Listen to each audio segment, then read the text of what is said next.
It's I saw that Trump, he gave one of the speeches on his plane, when which he made the claim that Iran had called yesterday and they want to negotiate. Again, it sounds like a hostage situation where they're almost claiming responsibility for what's happening on the ground in Iran. So yes, Iran wants to negotiate, and but I guess there's something to this. Is this about? I mean, is this about another nuclear deal? Is it about reducing Iran's deterrent in terms of its conventional ballistic missiles? Is it about Iran's support for its partners in the region? What is it that the United States want to negotiate this time? Well, no one contacted him. And his ignorance about the situation, Glenn, which I think you should really take note of this, and so should your audience. He said, or he tweeted or uploaded on his Truth Social account, I suppose, that the second largest city in Iran had fallen to the protesters or the freedom fighters or the rioters or whoever it is that I don't know what he called them. Which city? When? When? Who took it? Not a town, not a village was taken by anyone. If his information, if his knowledge of the situation on the ground is so poor, then who's giving him intelligence? Who's feeding him knowledge about events inside the United States, events in Ukraine, events in Venezuela? He said, I don't know if you've been outside of Tehran. I think he was alluding to the city of Mashhad. The city of Mashhad, I don't know how large it is. It's must be 3, 4 million. I don't know, maybe 3.5 million people. That would be a very big deal. That would be enormous. But he just says it and then it's finished. Either he just retweets stuff, or that's where or he believes it. I don't think he just. I think he probably believes what he's being told, or he's watching it on Fox News. I don't know where he gets that information.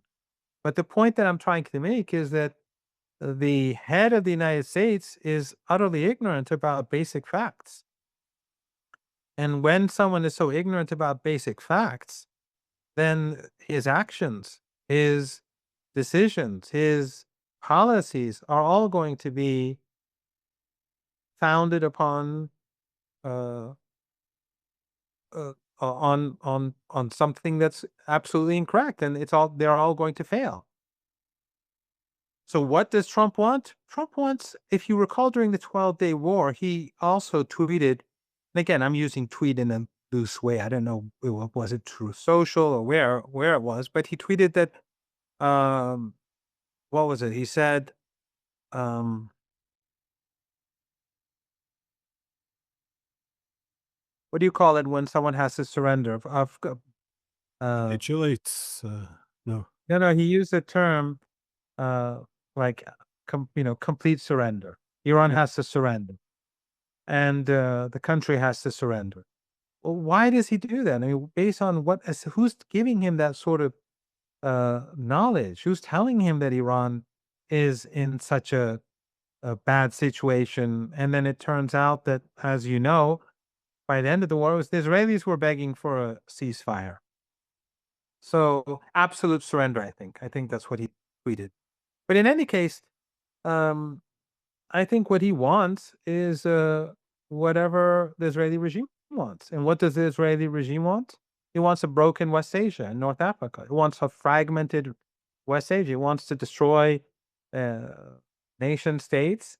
And I have no doubt that the Israeli regime ultimately, if it had the opportunity, would do the same to Saudi Arabia as it did to Syria. It would do the same to Egypt, and it would do the same to Turkey. And the foolishness of Erdogan is that he helped bring about this arrogance among Israeli regime leaders by helping, along with the Qatari regime, uh, who, well, and both of them, of course, under the umbrella of U.S.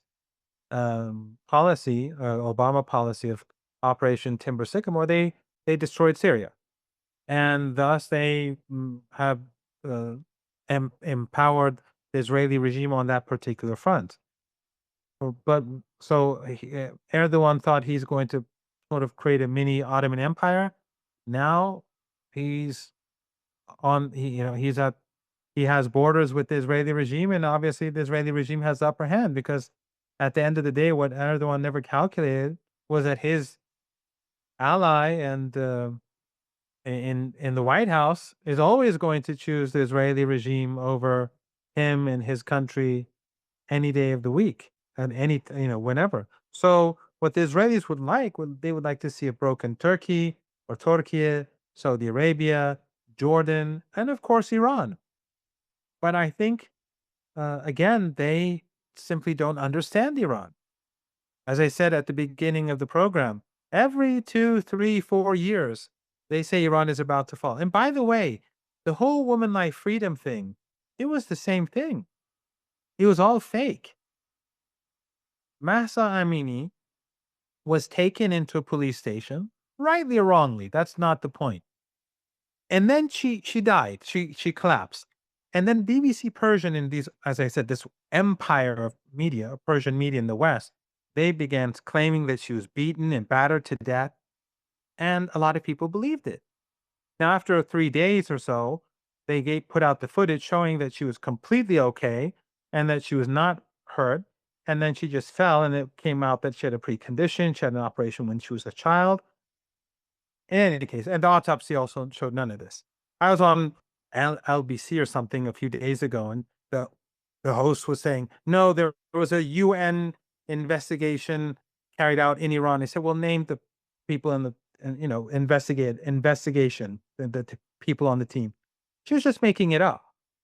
So, but back then they used the same psychological warfare, and they created push for riots, and then we had the same process. So some people believed that she was beaten, so they came to the streets and protested, significantly larger than what the economic protests we had last week. But those were peaceful too. The first couple of days were peaceful, and then we had the infiltration, and it became violent.